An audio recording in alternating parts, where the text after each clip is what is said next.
I was an amateur. I didn't always hit it as far as I do today. And just like you, I was constantly trying to improve. I chose Titleist then for the same reasons I do now. The new Pro V1 and Pro V1X. Choose the best for your game.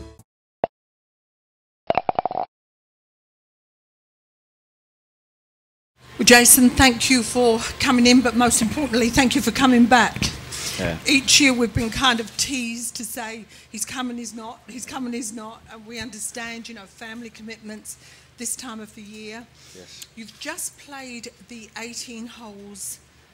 Is it for the first time that you've played them since you've been back, the whole 18? Yes. Yes. Yeah, so the last time I was here, I think I was 16 years old playing the Australian Open. I remember doing the presentations on the final green there, and I think Stephen Bowditch and Stuart Appleby was up there. I can't remember who actually won, but a little bit has changed since then, and it's amazing. I mean, I had a great time out there. The weather is a little crazy. I looked at the weather this morning. It's only supposed to be about 20%, and it felt like it rained on and off for the good part of the day, and the sun's shining now, which is great. And I think if we can get this sun shining a little bit, start to bake out the course a little bit, I think over the next 2 days it'll be a little bit softer, but it won't be crazy soft. But I think, you know, with how the course is and with the weather that we're supposed to get, I think there's going to be a lot of low scores, and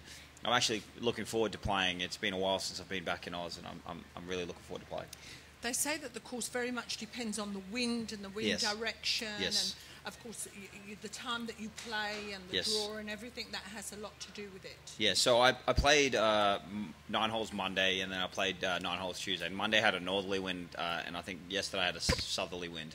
So I played the both nines, two different winds, and I'm not too sure what we're going to get over the next 4 days, but you know, I feel like we've made a good plan. Me and Luke have come up with a good plan with regards to what we're trying to hit off every tee. So, sorry, I just had a solo, and I need a burp.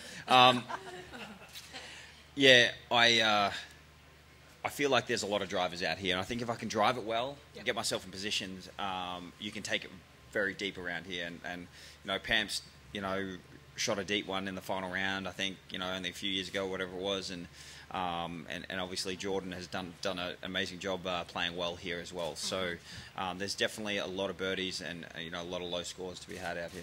Terrific. Questions from the floor, please. Thank you. What did you shoot today?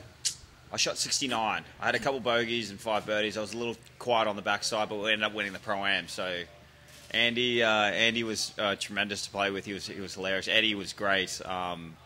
I've never seen someone with that much muscle. I mean, it was muscle in places I've never seen muscle before. And then Leighton had an amazing bunker shot on the last hole. He ended up holding it for birdie out of the bunker on the last hole, and it was kind of crazy to see the old come on one of these ones. So it was. I remember, you know, watching him as a kid dominate the circuit for a long time, and it was really neat to see that too. So we had a good time out there today. It was like I said, the course is in great shape. The superintendent has done a phenomenal job, and his staff's done a phenomenal job getting the course ready for this event. The Australian Golf Club, the staff itself have been getting ready for a while now. So I'm looking forward to starting tomorrow. It should be an exciting 4 days.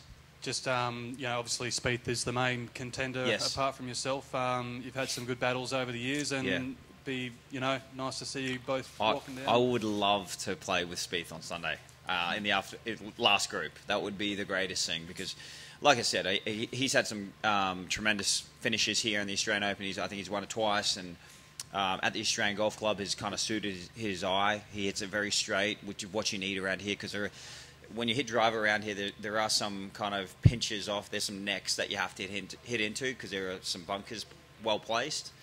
And he hits the ball very straight, and he hits it, you know, above average too, which is what you need around here. And that if you do that, you got a lot of shorter clubs in your hands, and everyone knows how good of a putter he is. So this course does suit up well for him, and I think it does for me as well. As long as I'm driving it straight, then I get the same opportunities as he does.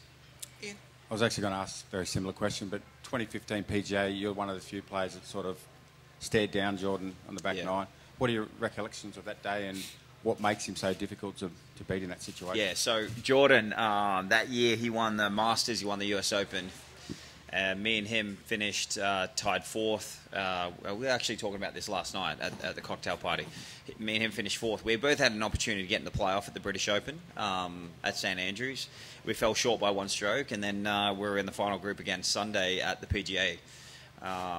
And at the time, you know, kind of he kicked it on very early and was playing great golf, but he was very consistent throughout the whole year. He played some really good golf the whole year, and that's why he won Player of the Year. But you know, that final round, I don't know, I was just driving it really straight, really long, and it's not that I overwhelmed him or anything. I just didn't make a mistake. He would he'd push and make a good par putt or make a good birdie, and I'd birdie the same hole or make a par putt on him as well. So it was just, I just never let him.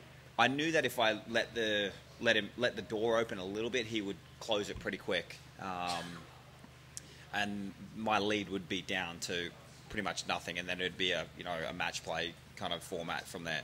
So my goal was to keep pushing and not try and let him in.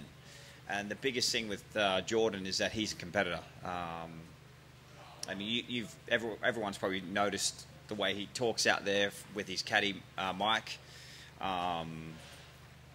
They go over every shot, making sure that every shot is 100% the correct shot they need to hit, and his mental game is just off the charts. I've said it over the last 5 years, he's probably the most dominant player outside of Dustin Johnson, and you know, he doesn't have the natural abilities such as DJ's length, but he has the mental toughness, probably the best mental toughness out of everyone on the tour, and that's what gets him going. And that he's just such a grind. I told a story about Jordan at the President's Cup. I was playing with Louis Oosthuizen, where Louis hit the putt for eagle and Jordan picked it up and lost the hole. We wanted to give him the next hole and walk to the next tee, and Jordan didn't want to do that. He goes, let's play. He goes, and I think at that time we were either one up or even or something like that, and they ended up winning the match. And that just goes to show how much of a competitor and the nature that he has with regards to competing out there. Bruce. Jason, you had the chance last week to go to Hills. Firstly, maybe you could talk a little bit about that experience and talking with the young kids there. Yeah. But also, when you look back now, all these years on, to the journey you've had since you were at Hills, can you just give us some of your thoughts on that? Yeah, the name Stuart Bramston didn't work because I was trying to slide in there under the radar and it didn't work. So we put a fake name under there, and that didn't quite work because everyone found out pretty quickly. But it was good. I think it was more so just the nostalgia of the memories that I had at Hills. And granted, if I ever, like, the kids were actually graduated, the year 12s were graduating that day, and I didn't want to be like one of those creeps that walk off the street and start walking through a school, so I'd stayed away from the school and went to the golf course. But the actual golf course itself, I mean, just going around it, and that's where I built the foundation of my game. You know, I remember I actually showed my buddy David Luderis, who's here. He's from South Australia. We grew up playing amateur golf against each other. I actually we went back and kind of showed him on the way through the course, because you can see the dormitories. You know, that's where we stayed. I remember waking up at 4:30, 4 o'clock, you know, getting ready and going to practice every morning. And like I said, that place was a foundation for my game to build upon, and is a reason why that I'm here today speaking in front of you guys. And a lot of memories. I miss those days. I really do, because those are the days that were fun to me. Waking up early, being the only person out there and practicing, and knowing that I'm working harder than everyone at the school, and that gave me confidence moving forward that I was doing the right things, and then the results started to happen. So I think I shot 2 under off the blues, which is really tough. I thought that was actually quite good. So I knew that I had some good form coming into this week for that. So, but it's no Australian Golf Club, which is nice. Nicole.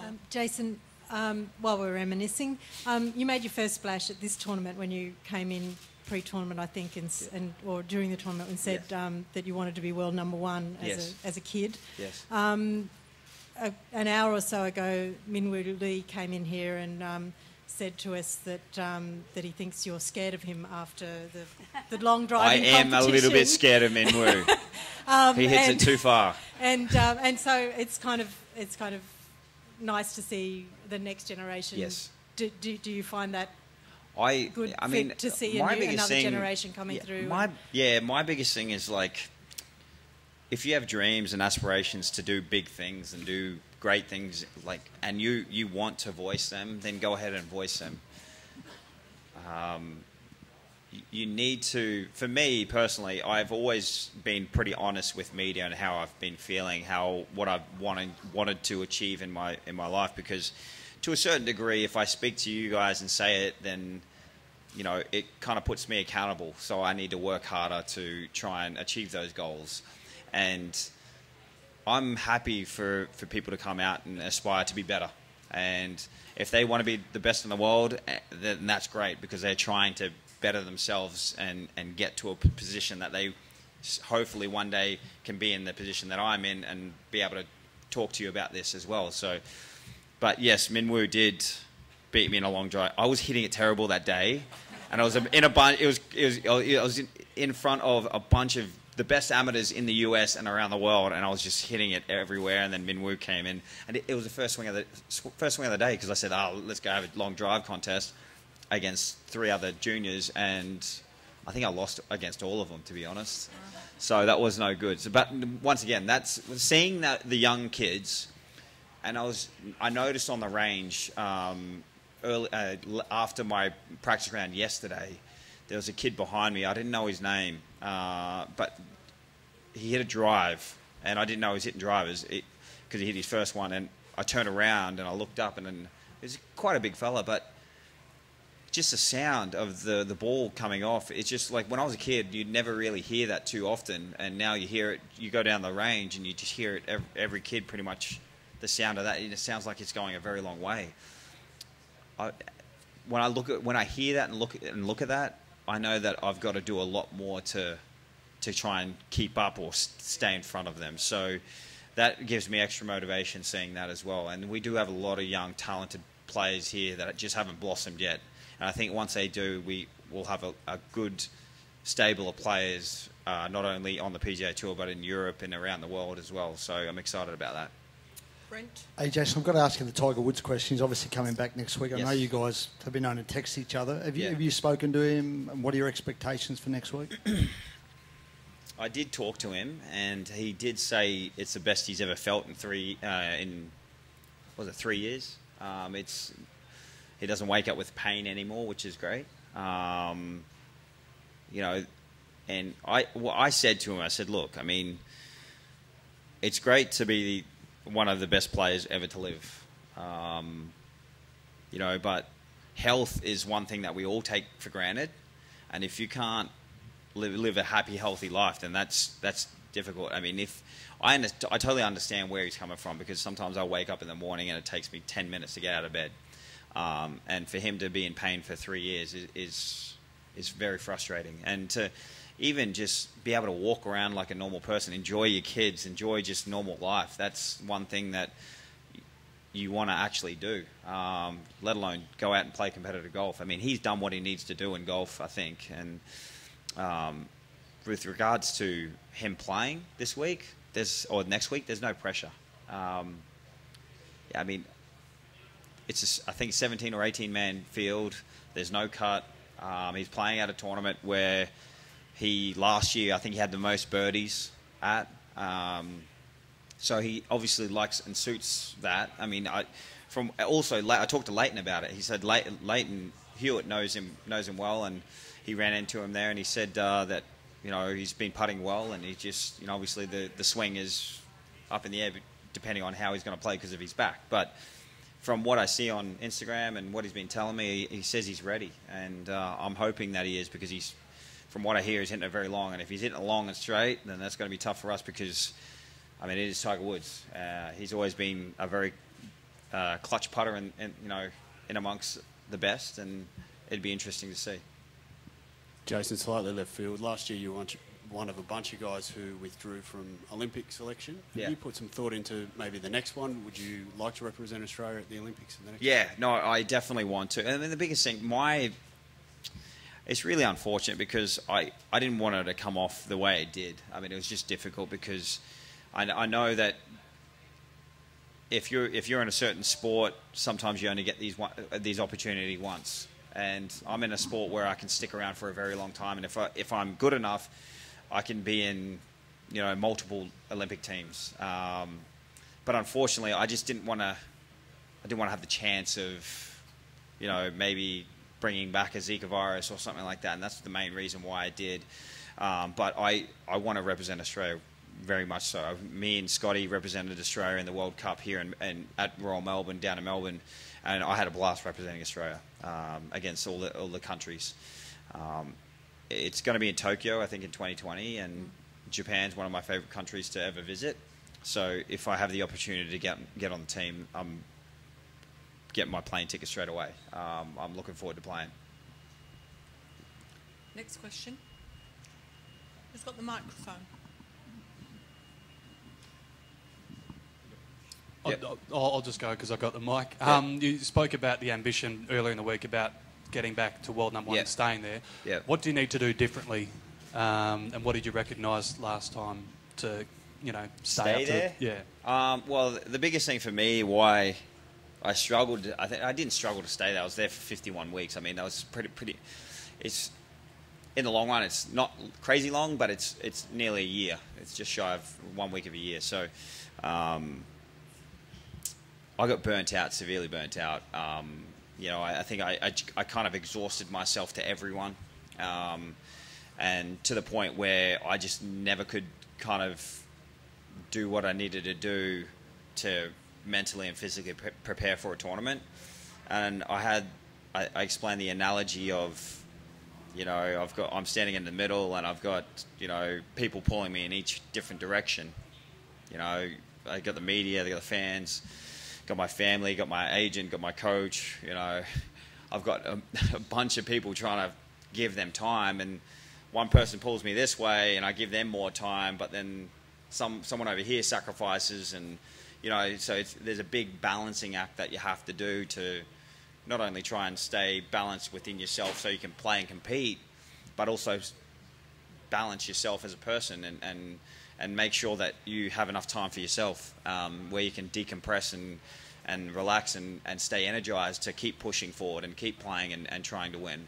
And that's the biggest thing for me, is to learn to take a step back and learn to say no a lot more. And I feel like I've gotten a lot better at it, but it's always something that you have to work towards. I know that the work ethic will always be there for me. And the desire will always be there to try and get back to number one. I just got to make sure that I have the balance in my life, not only in my golf life, but in my personal life too, to be able to, stay mentally and physically focused on that goal. Justin, please. How's it going with that call on the bag, Jace, up the back? It's been going good. Obviously, Luke has done a phenomenal job with regards to walking the course and making sure that the numbers are correct in the book. It's been nice to be able to. Now, Luke was, Bruce had a question earlier about going back to Hills. He was my roommate. He's the guy that gave me the book about Tiger Woods. So he knows my game more than anyone, that I know. We played junior golf together. We played on some of the, teams together. We played in Trans-Tasman team together. So we played Wednesdays and Saturday comps. I mean, we did everything together. We ate together. I mean, it was practically, we did everything together when we were juniors. So for him to come on the bag, he knows exactly what kind of shots I like to hit, what a flighted shot means, an off-speed shot with a wedge means. I mean, it's hard to explain these certain things, these little intricate parts of my game to someone that has never kind of seen my game before, but it's easy for him to come on the bag and realise what I'm talking about when I'm talking to him about this is what kind of shot I'm going to hit. And he'll go, yeah, you need to either just take a little bit more off or hit a little bit more on. So it's been working out great. I think we're going to win, and hopefully we'll win a lot, but we just got to make sure that the communication is there and be patient with ourselves. Just one more. Looking at what Justin Thomas has done Does that sort? You sound like you're pretty motivated already going into the new season, but he sort of did what you did maybe 2 years ago. Does that sort of fire you up? Yeah, it does. I mean, it's just another thing to add to, because I know the feeling of what he's going through with winning and being that confident, knowing that you can go on any course regardless of where you're at, hit it terrible and still win a tournament. Because I've done it before, and he's not hitting it terrible. He's like firing on all cylinders, hitting it great, putting well, chipping well, and doing the things that he needs to do. So I've got to stay on top of my game to try and beat him, because I know how well he's playing, and that's just one guy. You know, we've got Dustin Johnson, we've got Jordan Spieth, we've got, you know, Hideki Matsuyama, we've got numerous guys that are not only playing well, and then you look at the whole PGA Tour field that can win any tournament on any given week. So it's very kind of cutthroat up the top, and you just got to keep pushing along. It can be tough at times to try and stay motivated and really go, oh man, this is really hard to climb the mountain, but you know, there's nothing better than being at the top and looking down. Yeah, just a quick one, Jason. You spoke earlier about players going low this weekend. There we are. Players going low this weekend. What sort of score would you predict would win if there's not extreme wind conditions? It's hard. I think, what did 18 under won it 1 year? If the weather stays the way it is, I can see high teens winning it again. Now, granted, it all depends on how the courses, the pin locations and the course setup, but if we have sunny weather like this with just like kind of 5 to 10 mile an hour breezes, it'll slowly harden out over the weekend. Yeah, I can see the high teens winning this. Back. Hey, Jace. Just a quick prediction on the Ashes kicking off tomorrow. Who do you think's going to take the series? Oh, mate, I'm terrible at this. Well, what do you think?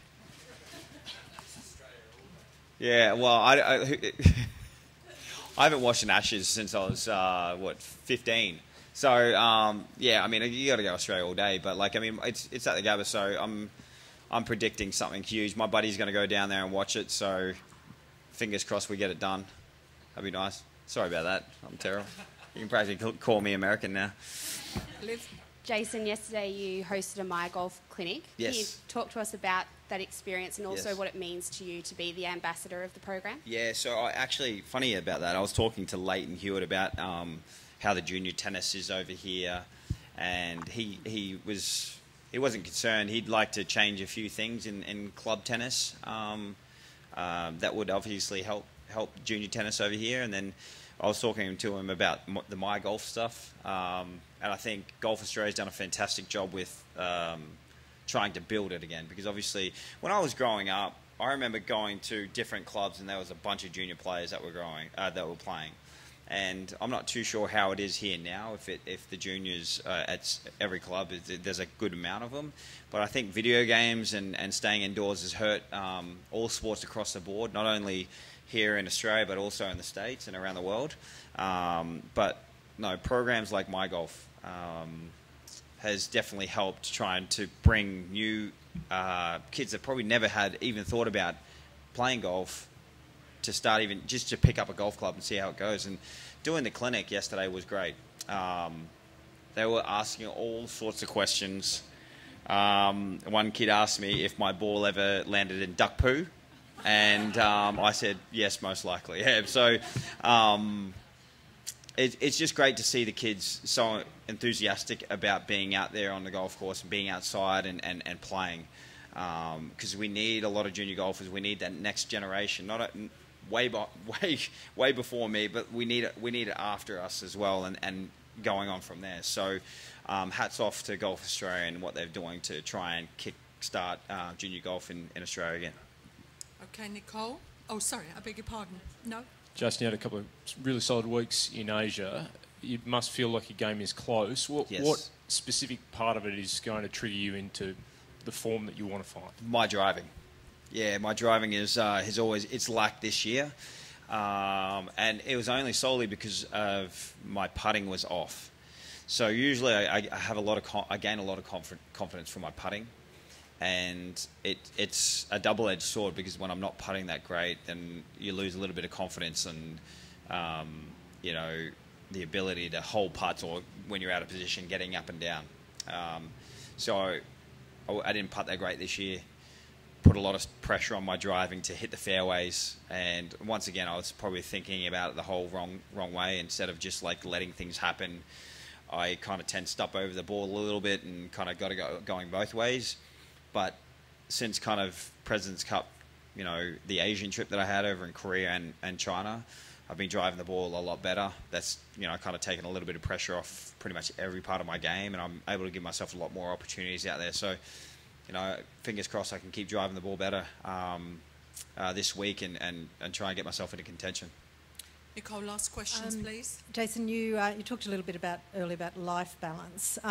Jeff Ogilvy spoke yesterday about you and sort of the kind of knife edge that you work on in terms of your physique, being physically fit or hurt. Yes. And that you like to really work hard and you get confidence out of that. Yes. How do you find that balance between? And are you finding it better now than you were when you were younger? The physical part, I'm a lot happier because I'm eating more junk food, which is great. When I'm terrible, when I'm trying to be healthy, and I was really fit at the start of the year, so I was 20 pounds lighter at the start of the year to now. I was 176 pounds, and I'm like 196 pounds now. I don't know what that is in kilos. Sorry, but yeah, during that stage, I was eating very healthy, very clean, doing everything that I possibly could. And unfortunately, I think I was doing the wrong things in the gym, and that's kind of the fine line between actually doing the right things that can benefit your golf and then doing the wrong things that can hurt your golf as well. And I was teetering on that edge, and unfortunately, I got a little bit too big in the upper body, and I restricted my turn, and you know, under the 3D testing, 3D bio testing that I usually do, there was some differences in my swings this year compared to the previous years. I know, I mean, what we do as professional golfers that impacts results in the future all happens what we do now. Talking to Jordan Spieth last night, he goes, yeah, hey man, I've been doing a bunch of blood tests, been doing DEXA scans, been seeing a nutritionist, seeing all this. So he said he lost too much weight this year, and he's trying to make sure that he's doing the right things to either maintain a weight and making sure that he's eating correctly and hydrating properly. And when I was a kid, we didn't care about that. We wanted to go out and have fun and play, and which is great. You know, when you get to an elite level professional status, you're trying to get that next little thing that could possibly give you the advantage over the next person. And for me, I've kind of turned in from a fattish kid that I was in chubby baby fat to kind of like a harder person. And I think Jordan's on the right step as well. We all have to act professional accordingly and try and do the best job we can to get the next advantage. And that's what we're always trying to do, trying to slowly improve each and every year. And sometimes, you know, this year I tried something different with my chipping. And I tried to look at the hole and chip instead of hit it on my landing spot. And this year it didn't help my chipping at all. It actually hurt my chipping. So trying to find new and different ways of improving can actually sometimes hurt, instead of just going, okay, this is what I've done great in the past, this is what I'm going to focus on doing great, and just keep going with it. So, but it's part about learning, you know, that's just life in general. You do things, you make a mistake, you learn, you get better for the next time. So that's kind of the same analogy in golf.